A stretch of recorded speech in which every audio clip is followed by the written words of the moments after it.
सुनीता के पति को मरे हुए 15 साल बीत चुके थे। जब उसका बेटा चरण 2 साल का था तब सुनीता के पति की मृत्यु हो गई थी। सुनीता ने अकेले ही अपने बेटे को बड़ी ही मेहनत मशक्कत से पाला। आज उसके बेटे की उम्र लगभग 17 साल की थी। सुनीता गांव में ही मेहनत मजदूरी करती थी। उसके पास अपने कोई खेत ना थे। बेटा भी अब बड़ा हो गया था।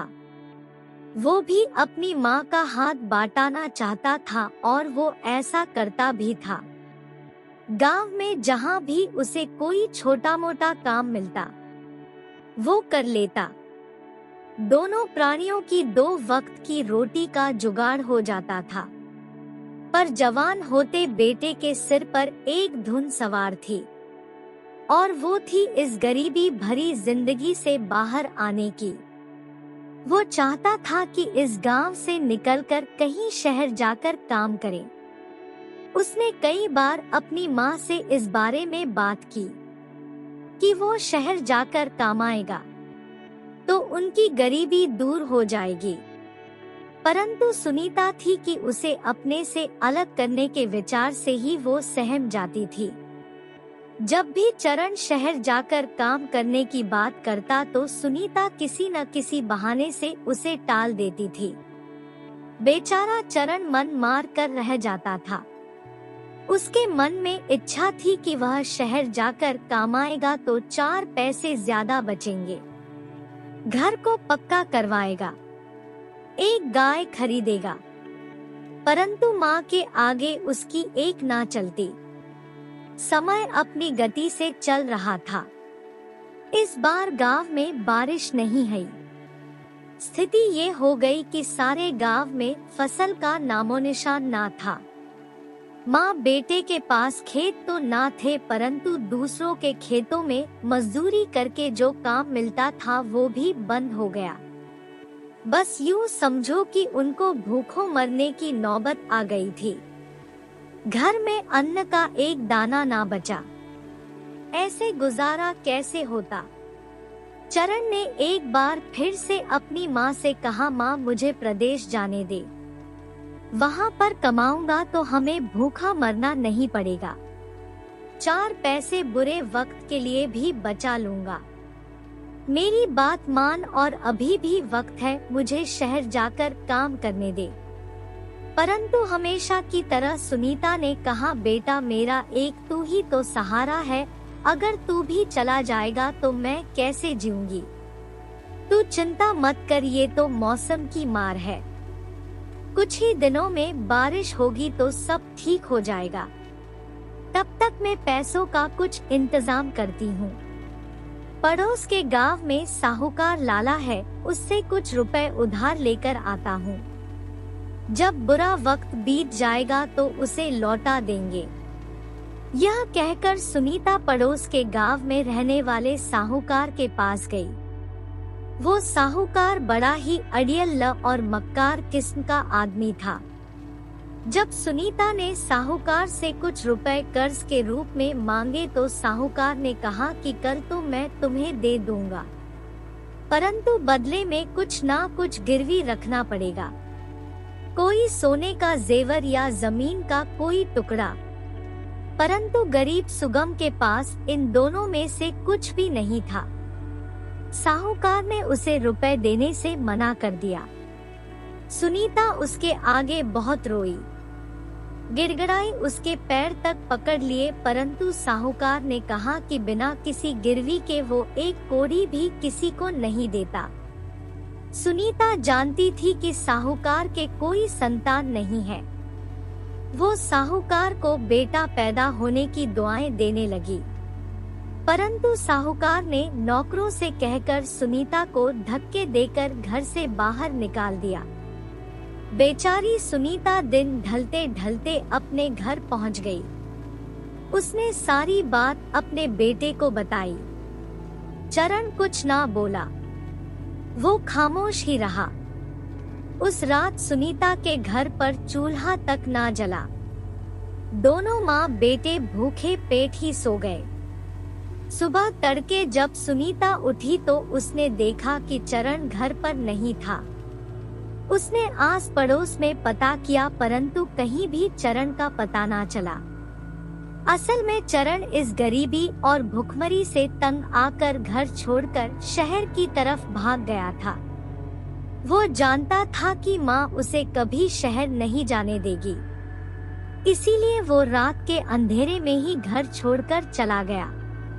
सारे गांव में ढूंढने के बाद भी जब सुनीता को अपने बेटे का पता ना चला तो उसे भी अंदेशा हो गया कि गरीबी और भुखमरी से तंग आकर उसका बेटा शहर भाग गया है, परंतु किधर गया है ये नहीं पता। सुनीता पर मानो मुसीबत का पहाड़ टूट पड़ा हो। वो दिन रात अपने बेटे को याद करती और साथ ही साथ उस साहूकार को भी कोसती कि अगर उस दिन साहूकार ने कुछ पैसे उधार दे दिए होते तो चरण घर छोड़कर ना भागता। समय बिता, महीने 2 महीने करते करते 4 साल बीत गए, परंतु ना तो चरण की कोई खबर आई और ना ही चरण आया। गांव वाले तो चरण को मरा हुआ मान चुके थे। जिंदा होता तो अपनी माँ की खोज खबर लेने जरूर आता। कौन जाने अब वो इस दुनिया में है भी या नहीं।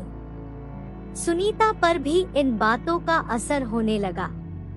वो भी सोचती, सच ही तो है, जो कभी मुझसे 4 दिन तक दूर नहीं रहा वो 4 साल से वापस नहीं लौटा। इसी बीच खबर आई कि पड़ोस के गांव के साहूकार के घर पर महाभोज रखा गया है। आसपास के 20 गांव को न्योता भेजा गया। शादी के कई सालों बाद निसंतान साहूकार के घर बेटा पैदा हुआ था। ऐसा महाभोज होगा जो आज तक किसी ने देखा ना होगा और ना ही सुना होगा।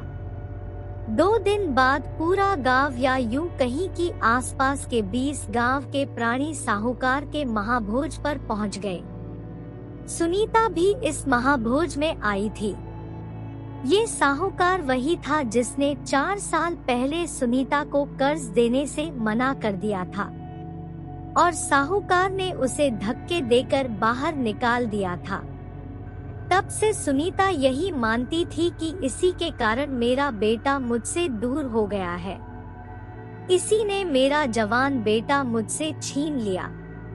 साहूकार के घर पर महाभोज शुरू कर दिया गया। तरह तरह के व्यंजन लोगों को परोसी गई। भोज पूरा होने पर सभी लोग अपने अपने घरों को लौट गई, पर एक औरत अभी तक घर के द्वार पर बैठी हुई थी।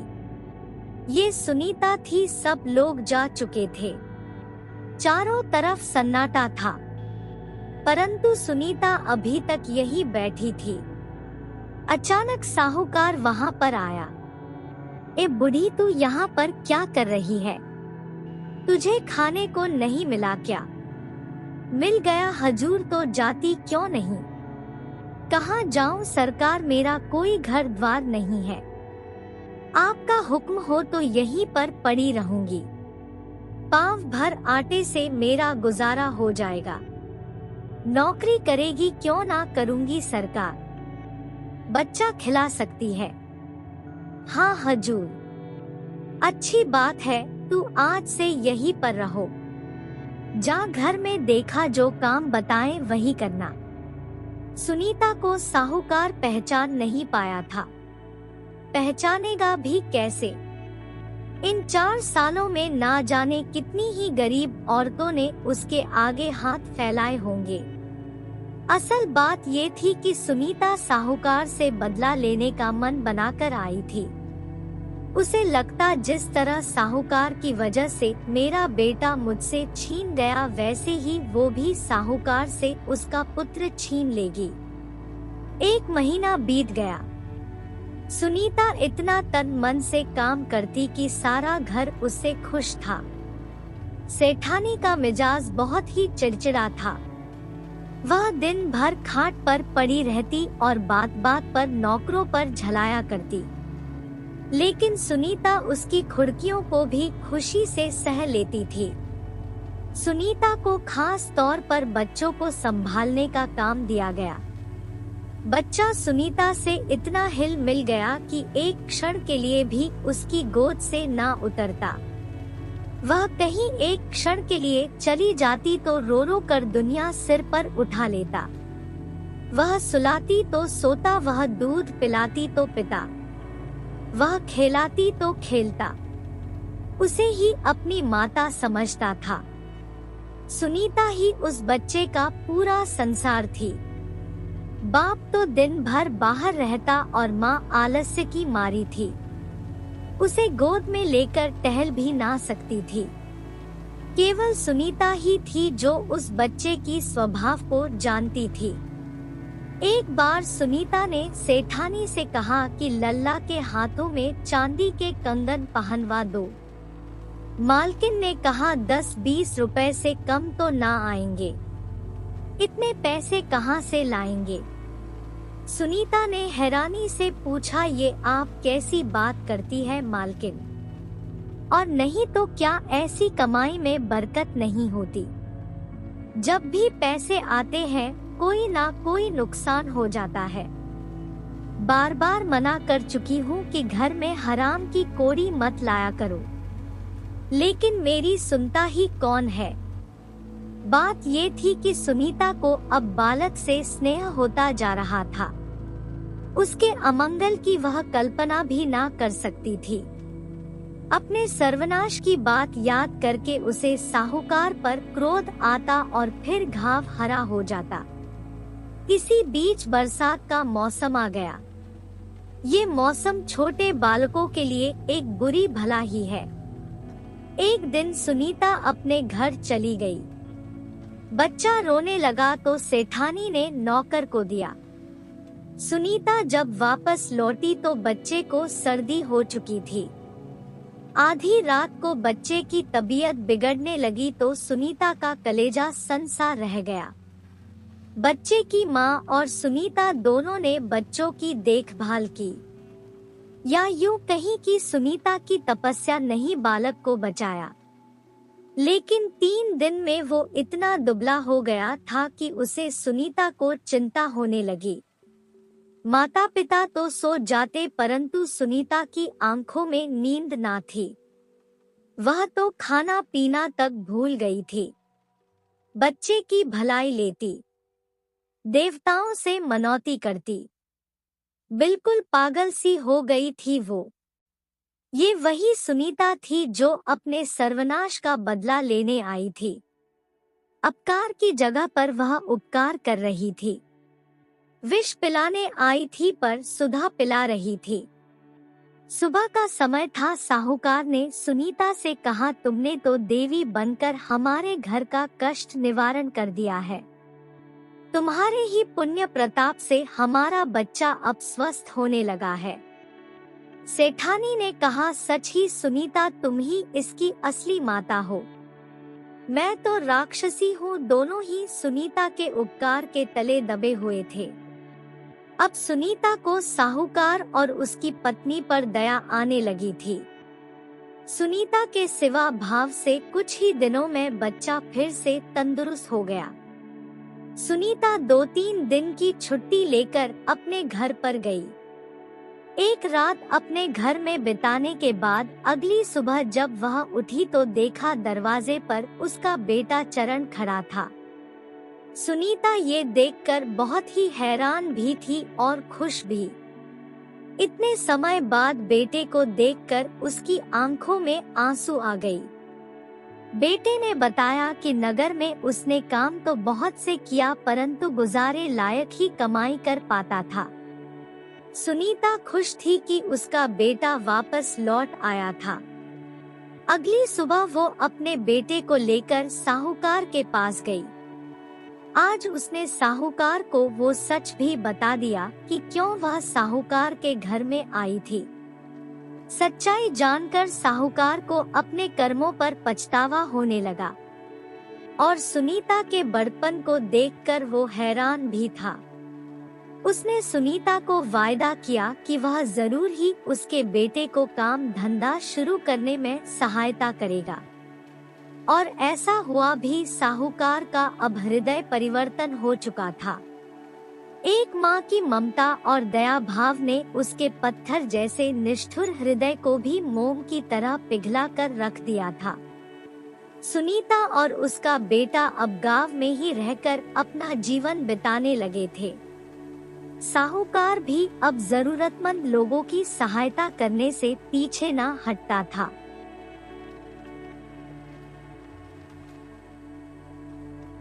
सर्दियों की वो रात थी। फूलचंद अपने घर के आंगन में बड़ी ही बेचैनी से इधर-उधर टहल रहा था। उसके 3 बच्चे कंबल में पड़े थे और ठंड से बचने की नाकाम कोशिश कर रहे थे। घर के अंदर उसकी गर्भवती पत्नी थी जो प्रसव वेदना से तड़प रही थी। उसके साथ पड़ोसी रामचरण की घरवाली और सुखिया दाई थी। फूलचंद के मन में आने वाले मेहमान के प्रति कोई भी उल्लास नहीं था। सच तो ये था कि वो इस अनचाहे बोझ को लेकर बहुत ही चिंतित था। परिवार की माली हालत पहले से ही खस्ता थी। कर्ज था कि बढ़ता ही जा रहा था। ऐसे में चौथा बच्चा फूलचंद को किसी नई मुसीबत से कम नजर नहीं आ रहा था।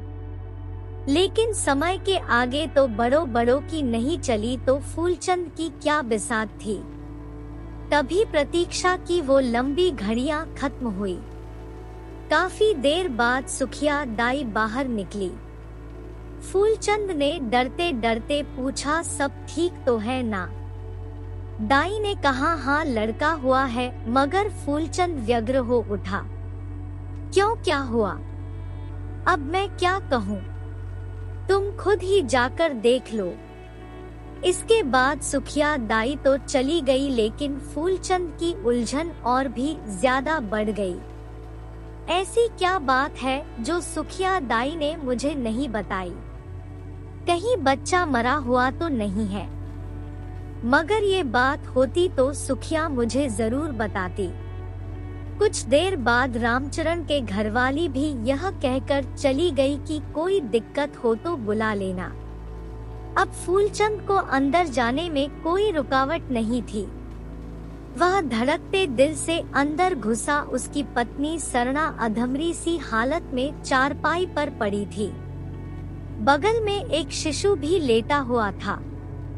सरना ने आंखें खोलकर देखा, मगर फूलचंद की कुछ पूछने की हिम्मत ना हुई।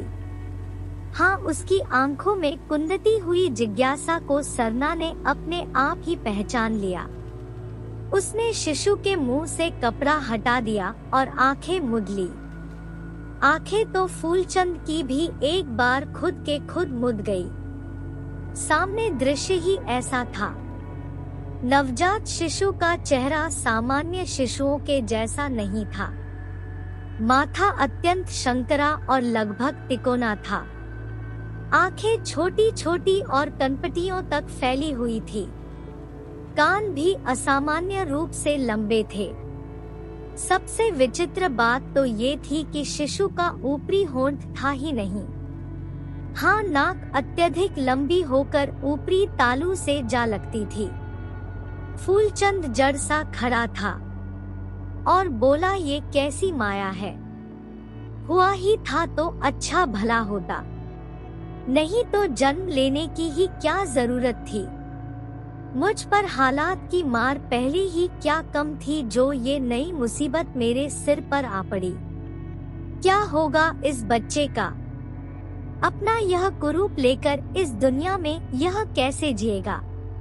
क्या होगा इसका भविष्य? फूलचंद ने डरते डरते पूछा। इसकी आवाज पता नहीं, सरना ने कमजोर आवाज में बताया, अभी तक तो रोया भी नहीं है। फूलचंद ने सोचा, क्या ये गूंगा भी होगा? सरना पहले ही काफी दुखी प्रतीत हो रही थी, इसीलिए फूलचंद ने उसे कोई सवाल नहीं किया। बस अपने आप को कोसता रहा और बाहर सोए हुए तीनों बच्चों को लाकर अंदर लेटा दिया और फिर खुद भी उन्हीं के साथ सिकुड़ कर लेटा रहा। मगर उसकी आंखों में नींद का नामो निशान ना था। रह रहकर नवजात शिशु का चेहरा उसकी आंखों के सामने नाचने लगा। तरह तरह की आकांक्षाएं मन में उठ रही थी। फूलचंद ने सुना था कि इस तरह के बच्चे कुछ ही दिनों के मेहमान होते हैं, मगर वो सोचने लगा अगर ये बच्चा जी गया तो इसी तरह की उलझन में फूलचंद ने बाकी रात आंखों में ही काट दी। सुबह होते होते रामचरण की घरवाली के माध्यम से ये बात सारे मोहल्ले में जंगल की आग की तरह फैल गई कि फूलचंद के यहाँ विचित्र बालक का जन्म हुआ है। बस फिर क्या था, तमाशबिन औरतों के झुंड आने शुरू हो गए। उनका तांता टूटने का नाम ही नहीं ले रहा था। वह एक ऐसी मुसीबत थी जिसकी फूलचंद ने कल्पना भी नहीं की थी, मगर चुप्पी साधे रहने के सिवा उसके पास कोई दूसरा चारा भी नहीं था। तभी तमाशबिन औरतों के एक झुंड के साथ भगवान दिन की माँ राधा आई। उसने सारा वातावरण ही बदल कर रख दिया। राधा ने बच्चों को देखते ही हाथ जोड़कर प्रणाम किया, फिर जमीन पर माथा झुकाया और साथ आई औरतों को फटकार लगाई, परी ऐसी दीदी फाड़ फाड़ कर क्या देख रही हो? यह तो साक्षात गणेश जी ने सरना पर कृपा की है, तभी तो इसकी कोख से ऐसा धन्य बालक पैदा हुआ है। साथ आई औरतें तब तो राधा के क्रियाकलाप को अचरज से देख रही थी, किंतु उसकी बात सुनते सुनते ही जैसे उनके मन की आंखें भी खुल गई।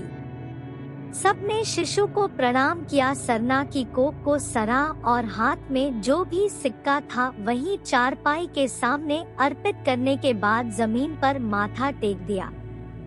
अब राधा बाहर फूलचंद के पास थोड़ी आई। वह थकान और चिंता के कारण बाहर चबूतरे पर ही बैठा था। राधा ने उसे झिझोड़कर उठाया और कहा, अरे क्यों रोनी सूरत बनाए बैठा है? तुझे तो खुश होना चाहिए भैया। सरना की कोख पर साक्षात गणेश जी ने कृपा की है। तेरे तो दिन फिर गए, और देख वह तो माया दिखाने आए हैं अपनी। वह रुकेंगे थोड़ी ही, जब तक है खुशी खुशी उनकी सेवा कर। हजारों वर्षों में किसी किसी को ही ऐसा अवसर मिलता है। फूलचंद चमत्कृत हो उठा। यह बात तो मेरे दिमाग में आई ही नहीं काकी। अरे तुम लोग ठहरे उम्र और अकल के कच्चे, राधा ने अपना बड़पन झाड़ते हुए कहा। तुम्हें ये सब बातें कहाँ से पता चलेगी? हाँ, लोग तो दर्शन को आएंगे ही। तुम किसी को मना मत करना बेटा, उन पर कोई अकेले तेरा हक ही थोड़े है। वह तो साक्षात परमात्मा है, वह सबके है, समझा? फूलचंद नादान बालक की तरह हामी भरी और लपक कर अंदर पहुंचा। दरअसल अब वह शिशु को एक नई नजर से देखना चाहता था, मगर चारपाई के पास पड़े पैसों को देखकर वह एक बार फिर चक्कर खा गया। सरना से पूछा, ये क्या है? वही लोग चढ़ा गए हैं। सरना ने बताया, काकी कहती थी कि ये गणेश जी हैं। और नहीं तो क्या? फूलचंद में जैसे नई जान पड़ने लगी थी। ना तो तेरी मति में यह बात आई और ना ही मेरी मति में, मगर ये तो साक्षात गणेश जी हैं। हम लोग उनकी माया क्या जाने, अपनी माया वह खुद ही जाने। फूलचंद को एकाएक शिशु की चिंता सताने लगी। यह हिलता डुलता भी नहीं है, देख सांस तो चल रही है ना। सरना ने कपड़ा हटाकर देखा, सांसें चल रही थी। फूलचंद को अब दूसरी चिंता है, भला एक आध बार दूध चटाया या नहीं। सरना ने तनिक दुखी स्वर में कहा, दूध तो मुंह में दाब भी नहीं पाता। फूलचंद झल्लाया, वो क्या, इसे भूखा मारोगी? देखो मैं रुई का फाहा बना कर देता हूँ, तुम उसी से दूध इसके मुंह में टपका देना, गला सूखता होगा इसका। शिशु का गला सींचने का यह उपक्रम चल ही रहा था कि कुछ और लोग कथित गणेश जी के दर्शन के लिए आ पहुँचे। इस बार औरतों के अलावा मर्द भी आए थे। दूसरी खास बात ये थी कि कुछ लोगों के हाथ में फूल और फल भी थे। फूलचंद ने लपक कर प्रसन्न मन से सबका स्वागत किया। आइए आइए, आप लोग भी दर्शन कीजिए। दोपहर ढलते ढलते कथित गणेश जी के जन्म की खबर आज पड़ोस के मोहल्लों तक फैल गई। श्रद्धालुओं की भीड़ उमड़ने लगी। मिठाई, फल, मेवा, फूल आदि जो भी बन पाता लिए चले आ रहे थे लोग। उसके अलावा नगदी का चढ़ावा भी कम ना था। शाम को किसी पड़ोसी ने सलाह दी कुछ पर्चे छपवा कर बांट दिए जाएं ताकि ज्यादा से ज्यादा लोगों को ये खबर पहुंचे और वे भी दर्शनों का लाभ प्राप्त कर सके। फूलचंद को ये सलाह जच गई। पता नहीं कब उसकी भी ये दिल इच्छा होती थी कि जितने ज्यादा लोगों को दर्शन मिले उतना ही अच्छा। और एक पड़ोसी ने खुद आगे बढ़कर पर्चे छपवाकर अगले ही दिन पूरे मोहल्ले में बंटवा दिए। रात करीब 10 बजे दर्शनार्थियों का तांता टूटा। तब फूलचंद ने दर्शन बंद करने की घोषणा की। उस रात फूलचंद के परिवार ने बहुत दिनों बाद बहुत ही स्वादिष्ट भोजन का आनंद उठाया था। दूसरे दिन भी पर्चे बंटे और एक स्थानीय अखबार के प्रतिनिधि जाकर बच्चों की तस्वीर खींच कर ले गए। अखबार में बच्चों की तस्वीर और विचित्र बालक के जन्म की खबर छपते ही शहर में जैसे आग सी लग गई। दूर दराज के महलों से भी लोग दर्शन के लिए आने लगे। फूलचंद के घर के सामने मेला सा लग गया। पता नहीं कहां से फूल आदि लेकर एक माली आकर बैठ गया। उसके अलावा मोहल्ले के हवाई को मक्खी तक करने की फुर्सत ना थी। उस भीड़ को सही ढंग से दर्शन कराने के लिए फूलचंद ने अपने कमरे का दूसरा दरवाजा भी खोल दिया, जो अभी तक बंद रखा जाता था।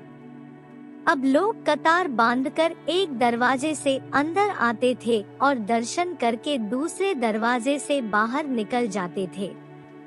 फूलचंद सुबह सुबह ही नहा धोकर और साफ सुथरे कपड़े पहनकर बच्चे के दर्शन के लिए आने वाले लोगों की व्यवस्था करने में जुट जाता। अब घर में ना तो पहले जैसा तनाव था और ना ही वो कुरान थी। सभी लोग जैसे उल्लास के नहरों में तैर रहे थे। फूलचंद थोड़ी थोड़ी देर बाद सरना के पास आकर उसके कान में शिशु को रुई की फाहे से दूध चटाने की हिदायत देता रहता। इस बहाने वह अपने आप को आश्वस्त भी कर लेता था कि शिशु अभी जीवित है। रात को कई बार वो शिशु को देखता और उसकी सांसें चलती देखकर उसकी चैन आ जाता और वह सो जाता। सब कुछ सामान्य ढंग से चल रहा था, कहीं कोई समस्या नहीं थी। हाँ, एक समस्या यह जरूर पैदा हो गई कि चढ़ावे में आई मिठाई का क्या किया जाए। उसे उपभोग के लिए ज्यादा दिन बचाए रखना संभव ना था। तो फूलचंद ने अपना उदार हृदय दिखाते हुए पूरे मोहल्ले में मिठाई का प्रसाद बंटवा दिया। फिर भी मिठाई थी कि खत्म होने का नाम ही ना लेती थी। लेकिन उस समस्या का हल भी निकला गया। रात में मिठाई फूलचंद के यहाँ से उठाकर हलवाई के हाथों बेच दी जाती थी। फिर सुबह श्रद्धालुओं के हाथों से वही मिठाई दोबारा से फूलचंद के यहाँ चढ़ा दी जाती थी। छठे दिन भोर में सरना ने फूलचंद को जगाया। वह घबराई हुई थी और बोली, देखो इसको क्या हो गया। फूलचंद ने हड़बड़ा कर शिशु को उघाड़ दिया। झुककर गौर से देखा, उसकी सांसें बंद हो चुकी थी। हताश होकर सरना की ओर देखा और बोला, खेल खत्म हो गया। सरना की रुलाई खुद ब खुद फूट पड़ी, मगर फूलचंद ने उसे रोका, नहीं नहीं, रोना धोना बंद करो। इसको ऐसे ही लेटा रहने दो। देखो, किसी से भी इस बात का जिक्र ना करना। थोड़ी देर में लोग दर्शन के लिए आने लगेंगे। सरना ने रोते रोते ही कहा, मगर ये तो क्या हुआ? फूलचंद ने कहा, यह तो वैसे भी ना रोता था और ना ही हिलता डुलता था। लोगों को क्या पता चलेगा? हाँ, शाम को कह देंगे कि भगवान ने अपनी माया समेट ली। और फिर सरना को समझने के बहाने फूलचंद अपने आप को समझने लगा। कोई हमने तो भगवान से ऐसा स्वरूप मांगा नहीं था, यह तो उन्हीं की कृपा थी। शायद हमारी गरीबी दूर करने के लिए ही आए थे। आज के दिन भर लोग दर्शन कर लेंगे तो कोई बुरा नहीं हो जाएगा। सरना अपना माथा घुटनों में टेक कर सिसियाने लगी। फूलचंद ने समझाया, देखो, अब ज्यादा दुखी ना हो, ज्यादा दिन तो यह वैसे भी जीना नहीं था, और जी भी जाता तो क्या होता है इसका। उठो, तैयार हो, जो रोज की तरह बैठ जाओ, लोग आने ही वाले हैं। सरना बिना कुछ बोले तैयार होने के लिए चली गई। थोड़ी देर बाद ही दर्शन करने वालों का तांता लगना शुरू हो गया और भेंट और प्रसाद के रूप में फूलों, मिठाइयों और सिक्कों के ढेर लगने लगे। शाम ढलने के बाद फूलचंद ने सभी मोहल्ले वालों को कह दिया कि प्रभु ने अपनी लीला समेट ली है और वह वापस अपने धाम को चले गए हैं। अगली सुबह को ही फूलचंद के घर के सामने लगा मेला उठ गया। सभी भक्त अपने अपने घरों को चले गए और इस तरह से कुछ ही दिनों का मेहमान वह छोटा सा बच्चा फूलचंद की गरीबी दूर करके इस दुनिया से चला गया।